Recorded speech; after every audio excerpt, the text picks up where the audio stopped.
So getting married doesn't mean that your relationship is going to get cemented just because you've gotten married. People, when they get married, go into marriage often with fantasies that they will live happily ever after, and it really isn't that simple. We have this notion, this romantic notion of marriage, but I do believe that more than 50% of marriages end in divorce.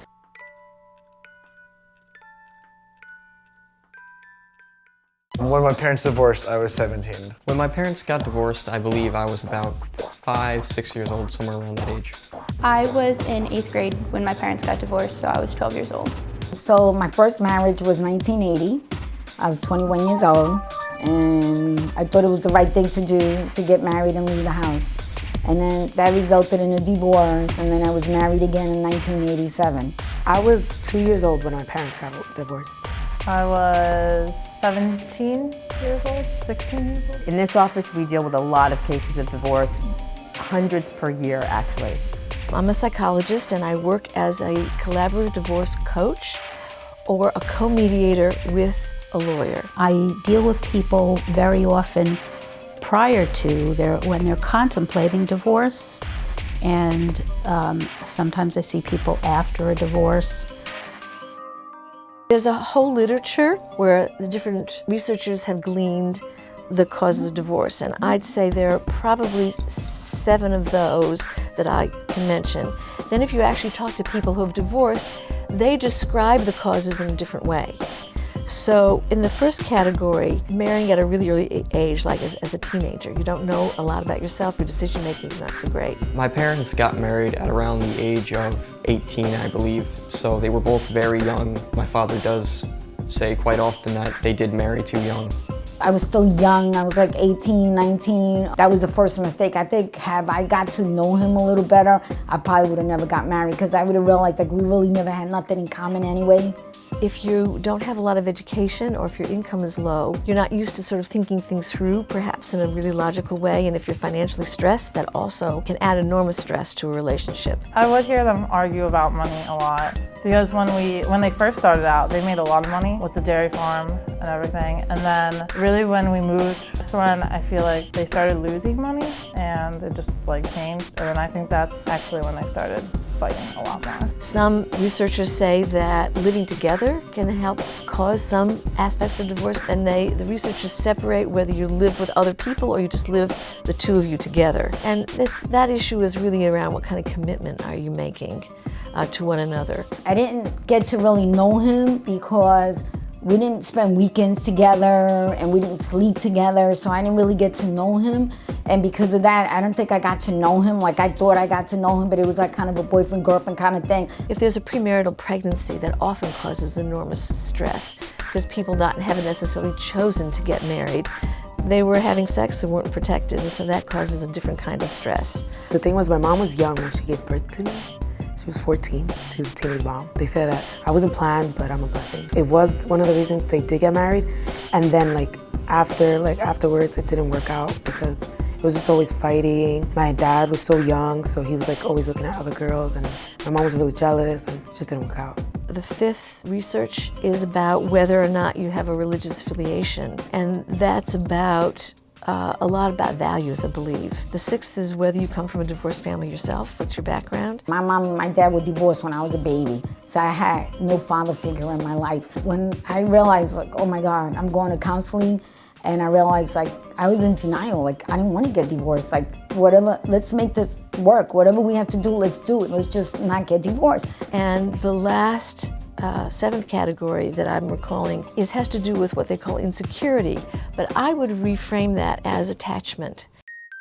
Divorce comes in 2 packages. You have an uncontested divorce, which essentially is a divorce where both parties agree on everything. The second type of divorce is a contested divorce, which happens probably more so than the uncontested matter, but a contested divorce is one where the parties don't agree on how their house should be split, on how their children should exercise visitation. It's necessary to go in front of a judge, fight in court, make multiple court appearances, and ultimately, if the parties can't agree on how an asset is to be split or how their children are to be, the custody is supposed to be arranged, a judge is going to have to make that call. Sometimes people in high conflict need to have someone tell them what to do. The emotional cost is also often great. Kids often get in the middle where parents are often fighting because it's kind of a win-lose situation. Once you go through a divorce, you can't ever go back.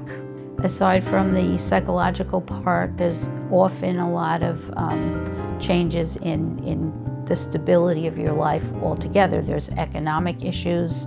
It can affect your family relationships, your friendships, every aspect of your life, and especially if you have children, even more so. My sister and I aren't really that close. I'd really consider us more or less some sort of gray area between acquaintances and best friend, though I don't really feel that close to my sister only because we really wouldn't see each other that often. My dad has 4 baby mothers. He has like 6 other kids apart from me. Growing up, sometimes not being able to see my siblings were a little hard for me because when my brother was born, I remember, I think my dad ended up going like to Dominican Republic or something, and I didn't see him till the month after he was born.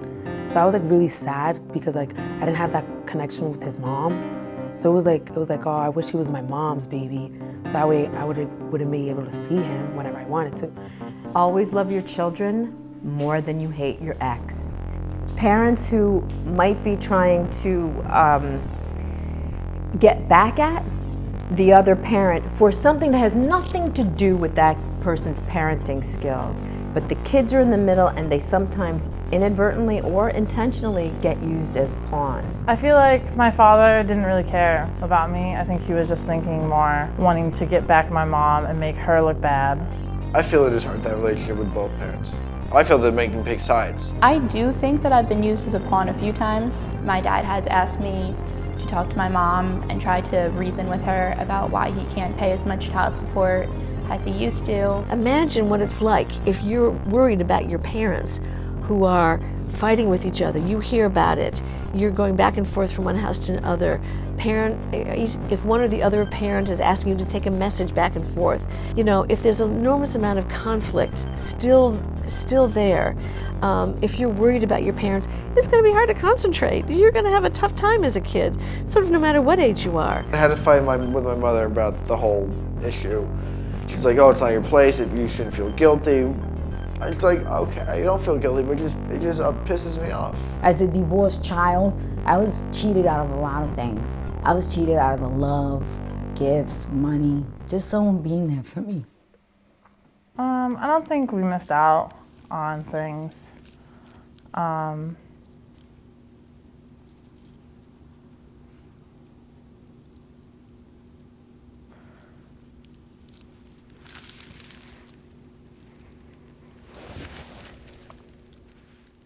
It's not just you're losing the person.